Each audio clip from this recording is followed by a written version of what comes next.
கொடுக்கணும். DPL under score student, அதுக்கப்புறம் செட்னா values எல்லாம் அந்தந்த காலம் அந்தந்த வேல்யூஸ் எல்லாம் அசைன் பண்ணுறோம். இப்போ நேம்ன்ற காலமில் நேம் வந்து ஷாருக்குன்னு இதுக்கு முன்னாடி இருந்துச்சு. ஓகேவா, அதுக்கு பதிலாக நான் பண்ணுறேன் ஷாருக்கு 1ன்றதை கொடுத்துக்கிறேன். அண்ட் அதுக்கப்புறம் வேறு என்ன பண்ணுறேன்னா நேம், அதுக்கப்புறம் கமா கொடுத்துட்டு கோர்ஸ்ன்ற காலம் அதுக்கு வேல்யூஸ் அசைன் பண்ணுறேன். இதுக்கு முன்னாடி எஸ்கியூஎல் இருந்துச்சு.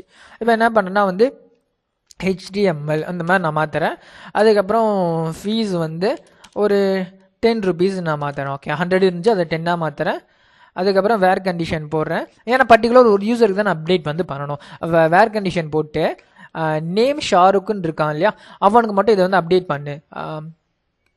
நேம் ஈக்குவல் டு ஷாருக், அந்த யூஸருக்கு மட்டும் அப்டேட் ஆகிற மாதிரி நான் வந்து சொல்லிட்டேன் அந்த இடத்துல.